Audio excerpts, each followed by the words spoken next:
Salve, salve nação, salve, salve queridos concurseiros, muito boa noite, muito boa noite. Sejam bem-vindos à nossa segunda etapa, na nossa terceira etapa, perdão, do nosso curso de matemática básica, tá? Vai continuar hoje com a parte 2 da nossa aula 1, que a gente trabalhou com vocês a parte de geometria plana, as noções básicas de geometria. E olha como é tão importante esse conteúdo. Ele vem sendo cobrado constantemente em provas de matemática, mas também em provas de raciocínio lógico. Ele é um assunto bem abrangente e as bancas estão vindo com gosto de gás e cobrando ele constantemente para vocês. Duas coisas.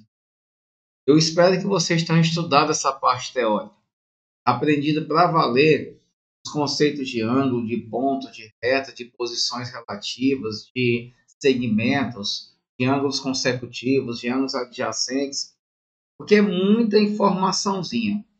Vocês têm uma aula teórica bem recheada, bem completa, para que vocês possam constantemente estar lembrando desse conteúdo.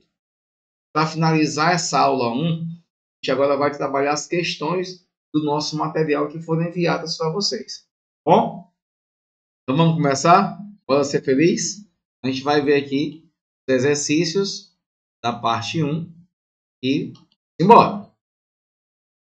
Qual é o valor de um ângulo de 60 graus em radianos? Vocês lembram que na aula passada eu comentei com vocês um pouquinho sobre esses ângulos, mas até disse assim, olha, em provas de magistério isso não é cobrado. Mas eu vou deixar essa informação. Não era cobrado até ontem. Vai que no próximo concurso, por exemplo, ou no concurso de polícia, ou no concurso de magistério, isso aí apareça para vocês. Então, nós temos duas medidas de ângulos, graus e radianos. Existe uma relação matemática entre eles. Qual é? Vamos lá. 180 graus em radianos vale π. E rad. Rad é a unidadezinha, é a abreviação de radiano, tá bom?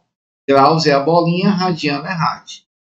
Toda vez que a questão pedir para você converter de graus para radianos ou de radianos para graus, entenda o seguinte, você precisa fazer essa relação aqui, ó.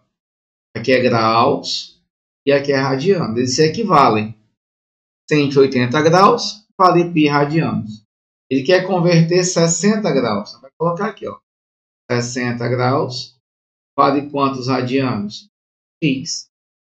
E aí você faz a famosa regra de 3, meio pelos extremos. Tá aqui um pouco. Monte.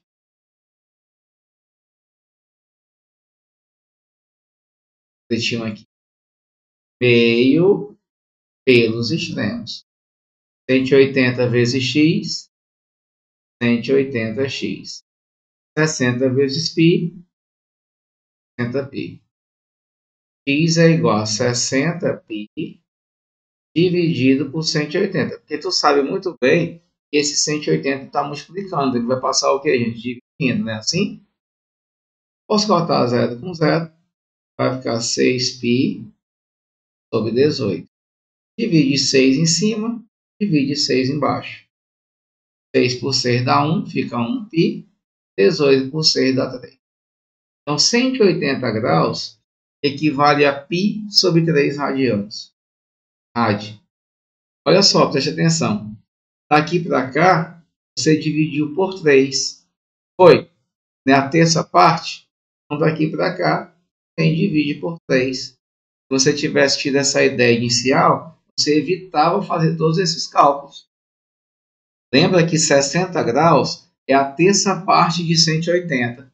Então, ele equivale a terça parte de π sobre 3. Não é simples? Tranquilidade total? Belezinha? Não é difícil essa parte aí. Apesar de não ser muito cobrado, mas é uma conversão bem simples de se fazer. Show de bola, senhores? Senhoritas, beleza? Tranquilidade? Podemos passar para a segunda? Vamos lá, vamos embora. Segunda questão. Uma questão teórica. A respeito... Deixa eu só mudar aqui a nossa fonte. A respeito das características do ponto. Falamos na nossa aula passada sobre ponto para vocês, né? Não existe conceito de definição, apenas uma ideia. Em geometria, assinale a alternativa correta.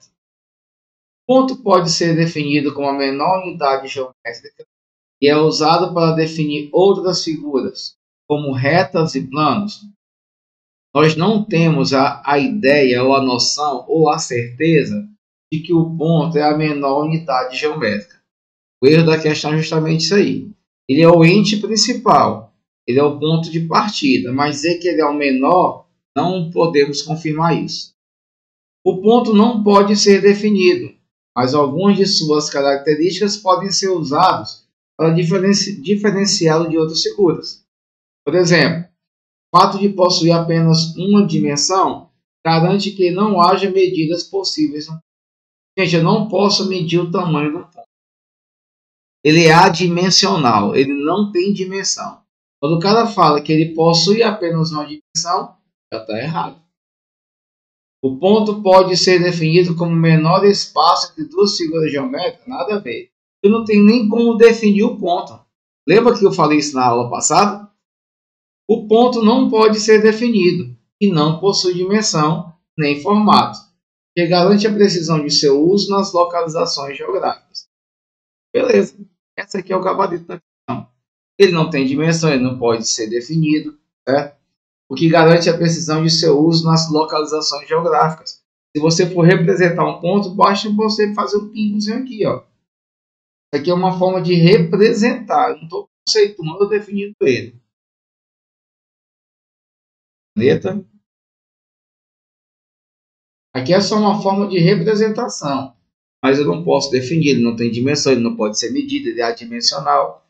Gabarito correto, a letra D. O ponto é o único ente geométrico que não pode ser definido? Mentira, né? A reta e um plano também pode ser definido. Então, o gabarito da questão, sem medo de ser feliz, é a letra D. Primeiro, eu não posso definir ele sempre como ele sendo a menor unidade geométrica. Não tem essa possibilidade. Pode existir outras, não sei. Eu não posso, ele não é definido, mas ele não tem dimensão. Falar que ele tem dimensão é errado. Dizer que ele é definido já está errado. Dizer que ele é o único ente geométrico que não pode ser definido, mentira. Quem não pode ser definido, ponto, reto e plano. Um gabarito, letra D de dado, correu Maria Preá. Beleza? Tranquilidade total? Então, os erros de cada alternativa estão aí, tá bom? Primeiro é falar que ele é a menor unidade geométrica. Não temos essa certeza, não há essa garantia. Dizer que ele tem dimensão. Mentira, ele não tem dimensão. Terceiro, qual foi o erro? Que ele pode ser definido, não pode. Letra E, qual o erro dela? Que é o único ente geométrico que não pode ser definido. Mentira. Ele não pode ser definido, ponto, reto e plano. Ele não é o único. Gabarito, letra D de dado. Show de bola? Vez por outra aparecem questões de concurso assim, tá? É questão de concurso. Parece questão lá da geometria que a gente vê no ensino fundamental e médio, né? Terceiro, outra questão teórica. Sobre a formação, as características e o uso das retas, assinale a alternativa correta. As retas são noções primitivas da geometria, que não possuem definição, show de bola, mas que apresentam uma única dimensão.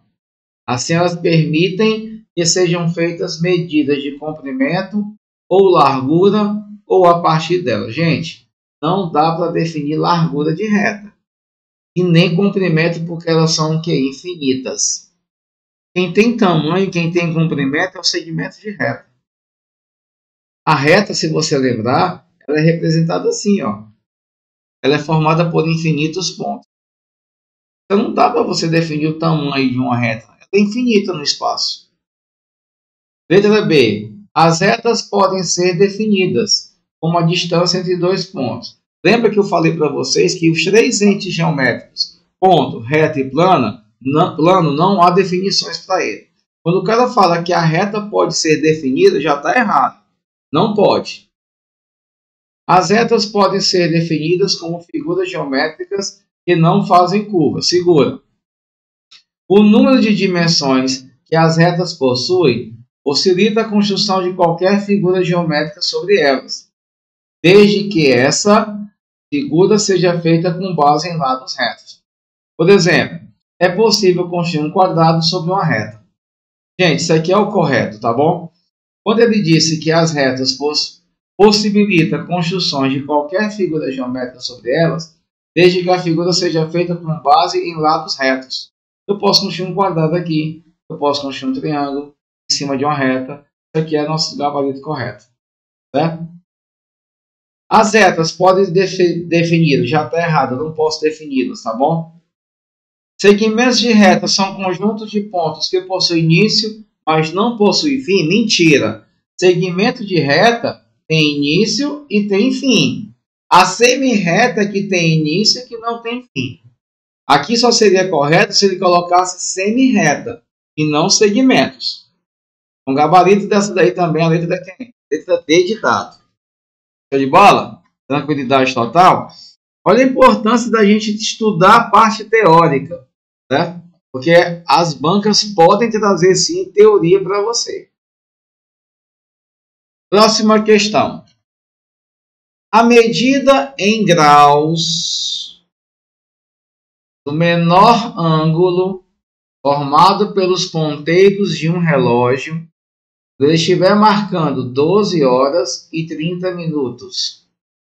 Qual é a medida em graus do menor ângulo formado pelos ponteiros de um relógio quando ele estiver marcando 12 horas e 30 minutos? Eu vou deixar para vocês aqui uma fórmula matemática para você fazer esse tipo de questão. Bem simples, tá bom? Toda vez que o cidadão perguntar para vocês quanto vale o menor ângulo formado pelos ponteiros de um relógio, você vai pegar e usar essa fórmula matemática aqui. Barrinha 30 vezes H menos 5,5 vezes os minutos. Barrinha. Essa barrinha significa módulo. Porque essa conta aqui dentro ela pode ser negativa. E se ela for negativa, o módulo de um número negativo é um número positivo. Bem claro isso aí para vocês, tá bom? Quando eu falar em módulo, 30H menos 5,5 minutos. Barrinha significa módulo. Ou seja, o resultado disso sempre tem que ser positivo. O que é esse H? Horas. O que é esse minuto? Aqui, ó. É o 30. Então vem comigo, ó. Θ é igual 30 vezes H. Quem é H? 12. Menos 5,5 vezes os minutos. Quem são os minutos? 30. Vou substituir. Bora correr para o abraço. Ó. 30 vezes 12, 300. Quanto é 30 vezes 5,5? 3 vezes 5, 15, vai 1.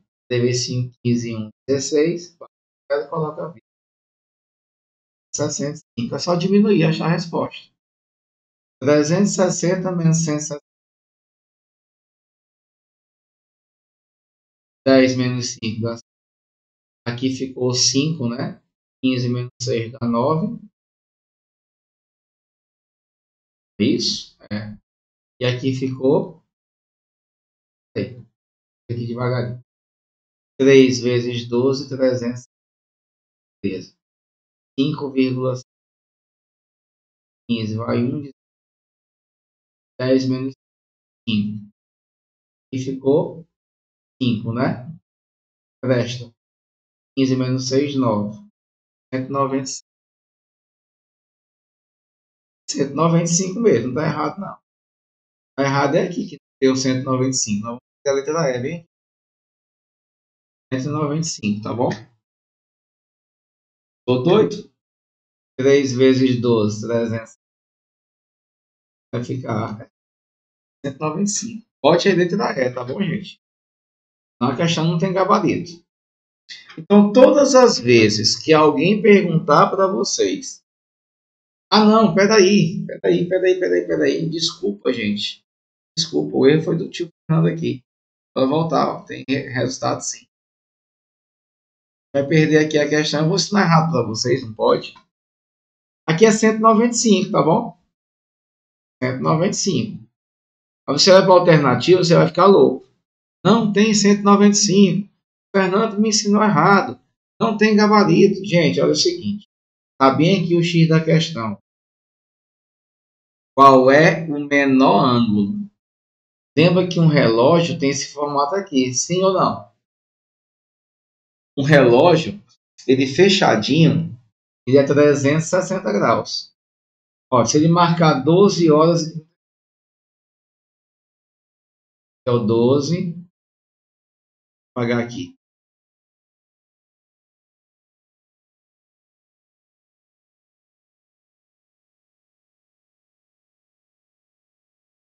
Aqui, 12 horas e 30 minutos, beleza? Quando você calculou o ângulo, você encontrou 190. Show de bola? Aqui. É o ângulo formado entre os ponteiros. Show de bola? Tá tranquilo? 195.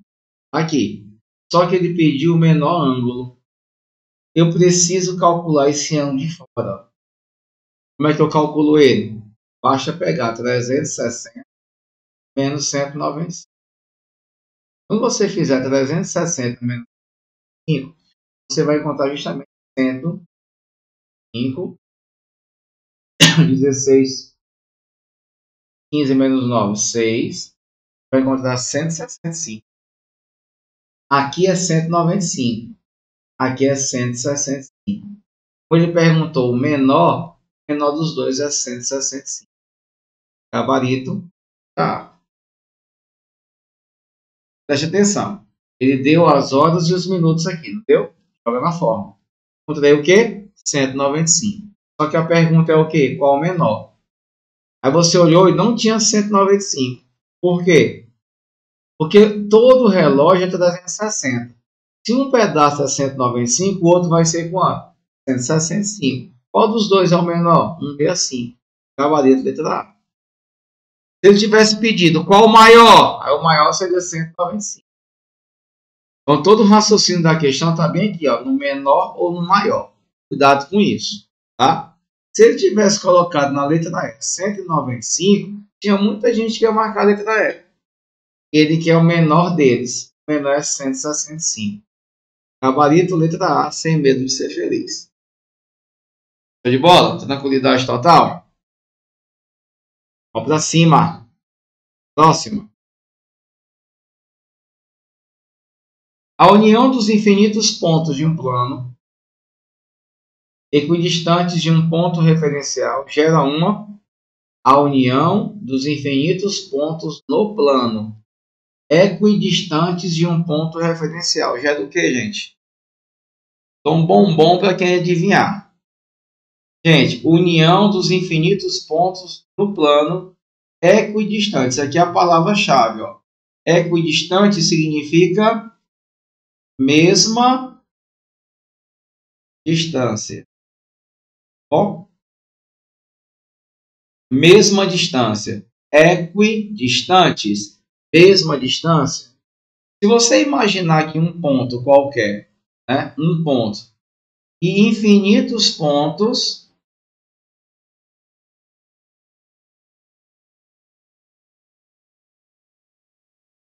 que estão à mesma distância desse ponto aqui, ó. Se você interliga esses pontos, você vai gerar uma figura que é chamada de quê? Tá bem desenhado não, mas dá para ver, né? Referência. Corre para o abraço, bora ser feliz. Você fechar aqui, ó, tem um ponto central. Esse ponto central que eu chamo de origem. E todos esses pontos aqui, ó, eles estão à mesma distância desse ponto central. Então, o gabarito da questão é a letra quem? D de dado. Circunferência. Show de bola? Tranquilidade? Então, quando eu falo união de infinitos pontos equidistantes de um ponto referência, que é a origem, que é o centro, gera que figura? Circunferência. Sexta.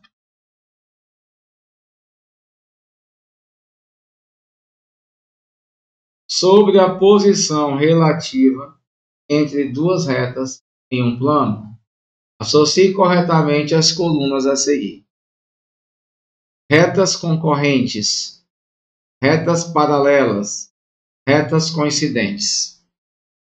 Retas concorrentes, retas paralelas, retas coincidentes. O que são retas concorrentes? Retas que têm um ponto em comum. Concorrentes. O que são retas paralelas? Retas que não têm ponto em comum. O que são retas coincidentes? Quando uma está sobre a outra. Uma está sobre a outra. São coincidentes. Elas têm infinitos pontos em comum. Ó, retas concorrentes são aquelas que têm um único ponto em comum. Retas paralelas são aquelas que não possuem pontos em comum. Paralelas. E retas coincidentes são aquelas que possuem infinitos pontos. Sequência 2, 3, 1. Letra B a resposta. Se o concurseiro não souber esses conceitos, ele não faz. O concurseiro vai falar assim, eu não vou estudar isso aí não. Não vai cair. Aí cai uma dessas. Aí vai ficar boiando na prova. Retas concorrentes. Eu vi isso aí, o Fernando falou, mas não estudei. Eu não faço isso não, tá bom? Isso tudo aqui é questão de prova de concurso. Show de bola? Beleza? Tranquilidade, gente, aí na sexta questão? Alguma dúvida? Olha a importância de você assistir a aula teórica, tá bom? Próximo. Durante visita na obra, o engenheiro responsável constatou que havia uma distorção nos ângulos no desenho da garagem. A ideia é que a garagem tenha formato de um retângulo com ângulos de 90 graus. Entretanto, ele verificou que dois ângulos do quadrilátero que demarcam o desenho mediam 95 e os dois outros mediam 85. Os ângulos de 95 e 85 são classificados como o quê? São três tipos de ângulos.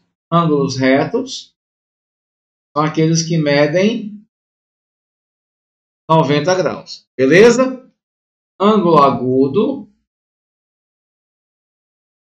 Vou apagar aqui, tá bom?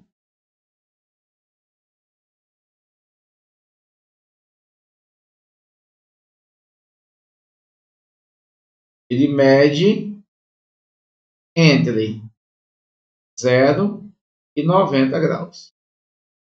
O ângulo obtuso, ele mede entre 90 e 180. Aí a ideia. Você pega um ângulo de 95 graus, ele é um ângulo acima de 90 graus. Ele está no intervalo entre 9 e 180. Ele é um ângulo o quê? Obtuso. O de 85 está entre 0 e 90. Ele é um ângulo o quê, gente? Agudo. Gabarito, letra D. Só o Mi da pipoca de buiado, tá bom? Belezinha? Tranquilidade total? Essa aí tá tranquila.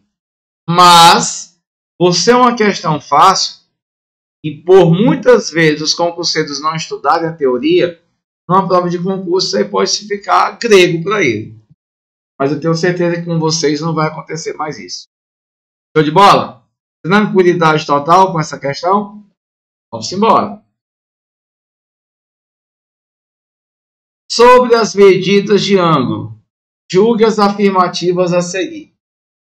O ângulo maior que 180 graus é um ângulo raso? Mentira. Eu coloquei na nossa aula que o ângulo raso é o ângulo que mede 180 graus. Ele não é maior, ele mede 180. Informação errada. O ângulo agudo é um ângulo menor que 90? Show de bola. Para ser um ângulo reto, ele deve possuir 90 graus ou mais? Mentira.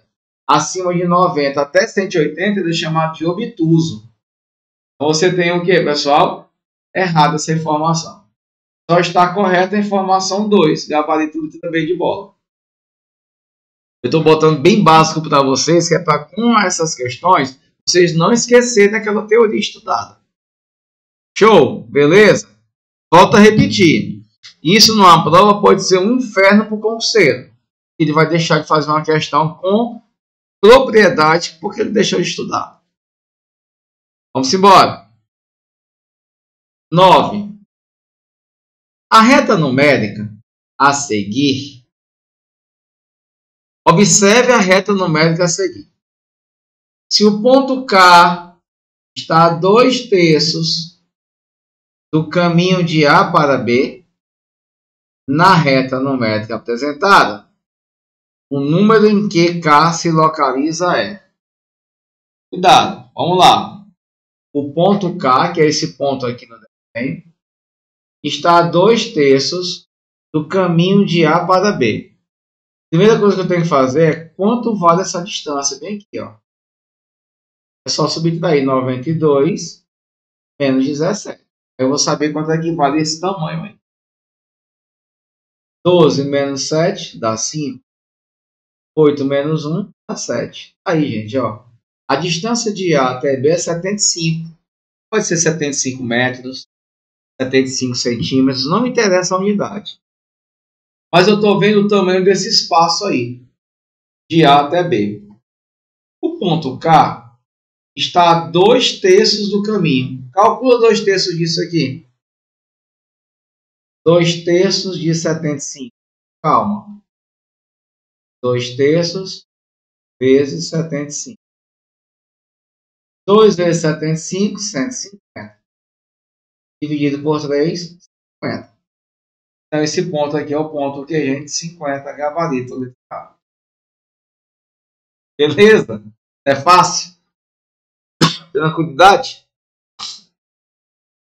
Você só vai chegar à excelência da matemática quando você aprender essa base. Aprendendo, você cria uma base de sustentação tão sólida que você consegue dominar os assuntos que estão por vir. Show de bola? Bora para cima. Seja A, B e C ângulos externos ao triângulo, como dado na imagem. Determine o valor de E igual a A mais B mais C. Ele quer saber quanto vale A mais B mais C. Eu vou fazer essa questão de duas maneiras, tá bom? Uma nós vamos fazer ela no braço, com cálculos. Depois eu vou dar para vocês uma propriedade. Quando aparecer novamente, você vai evitar fazer o cálculo. Vou fazer uma perguntinha para vocês. Me respondam aí. Se eu pegar esse ângulo A bem aqui que está fora, com esse que está dentro, isso aqui dá meia lua, não dá? Dá um ângulo de 180? Concordam comigo? Tudo isso aqui é 180. Se esse ângulo aqui é A, aqui dentro é 180 menos o A. Se você pegar todo o ângulo 180, tirar esse de fora, vai dar esse de dentro. Beleza? A mesma coisa aqui, ó. Tudo aqui não é 180? Então aqui é 180 menos C. Aqui não é 180? Aqui é 180 menos B. Lembra da nossa aula lá da etapa 2? Nós falamos que a soma dos três ângulos de um triângulo sempre dá quanto? 180. Pegue 180 menos A, 180 menos B, 180 menos C. Você sabe que o resultado disso é 180. Porque os três ângulos internos é de 180. É 180 com 180 com 180. 540. Menos A, menos B, menos C. Igual a 180. Olha lá. Toda essa parte negativa eu vou colocar para lá. Porque quando é menos, que passa para o outro lado, fica mais. Concordam comigo? Esse 180 eu vou trazer para cá, negativo. Aqui 40 menos 180 é A mais B. Quanto é que dá essa diferença aqui? 14 menos 8, 6, 360. Então a soma dos três vale quanto? 360 graus. Agora, quem fez a etapa 2, na última aula de triângulos, eu falei lá que em qualquer triângulo, a soma dos ângulos externos sempre vale 360. Isso é uma regra. Não precisava você se destruir para fazer isso aqui, não. Isso aqui é o jeito que a tia ensina lá atrás pra gente. A gente vai ficar lá criando repulsa com a disciplina, porque vai dizer assim, isso é muito difícil. Toda vez que você tiver um triângulo, ele perguntar para vocês quanto vale a soma dos 3 ângulos externos desse triângulo, resultado, sem medo de ser feliz, é 360 graus. Em qualquer triângulo, a soma dos externos é 360. Você evitava fazer isso, marcava direto a letra C. Esquece isso mais não, não é isso? Show de bola? Beleza? Bora ser feliz. 11. O ângulo A é suplementar a um ângulo de 160 graus e complementar a um ângulo beta. Quanto vale um ângulo beta? Foi a nossa última parte da aula teórica, né? Quando é que 2 ângulos são suplementares? Vocês estudaram isso? Estudaram ou não? Tenho certeza que estudaram, tá? Se você somar 2 ângulos e a soma der 180, eles são chamados de suplementares. Quando é que os ângulos são chamados de complementares? Some 2 ângulos. Se a soma der 90, se a soma deles der 90, eles são complementares. Pronto. Olha só. O ângulo alfa, ele é suplementar, é o que a questão traz, de 160 graus. Ora, se ele é suplementar de 160, o ângulo alfa vale 20 graus. Concordam comigo? Porque 20 com 160 dá 180. E ele disse que o ângulo alfa é complementar do ângulo beta. Mas eu já descobri o ângulo alfa.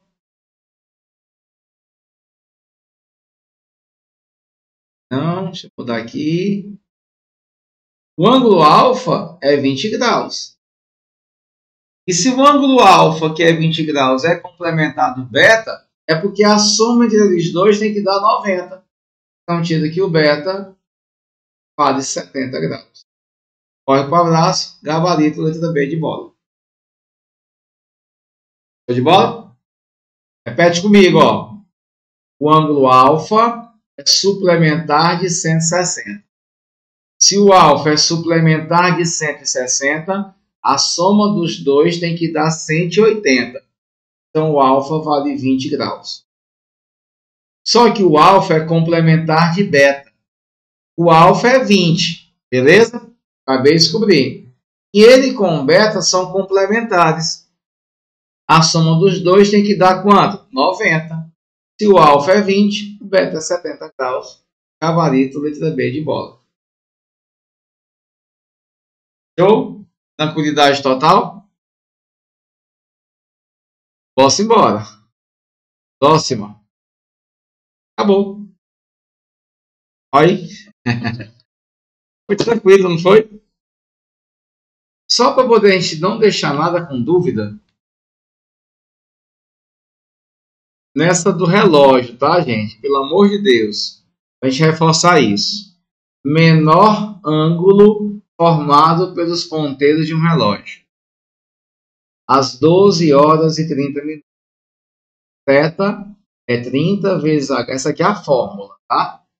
Eu só uso essa fórmula quando ele pedir o ângulo entre os ponteiros de um relógio. H é a hora, M é minutos. Joga aqui, ó, 30 vezes 12, 5,5 vezes 30. Deu 195. Não tinha essa resposta, tá bom? Aí você, meu Deus, está errado. Mas ele quer o menor. O relógio não é circular? Tudo não é 360? Um dos ângulos é 195. Então o outro vai ser quem? Só pegar 360 menos 195, dá 165. Qual dos dois é o menor? 65, gabarito, letra A. Show? Beleza? Então tá aí, finalizando a parte 2. Eu acho melhor assim, teoria, depois faz só questões, eu acho mais dinâmico. E aí vocês têm aí a resolução das nossas questões, nosso assunto de geometria plana. Mais importante, repito, é você estudar essa parte teórica, tá bom? Tá vindo forte nas provas de concurso público. Show de bola? Agradeço demais a presença de vocês. Terça-feira nos encontraremos aqui para poder dar início à nossa parte teórica referente à nossa aula 2 da etapa 3 do nosso curso. Fica com Deus, meus amados. Muito obrigado. Uma ótima semana para você e até mais. Valeu!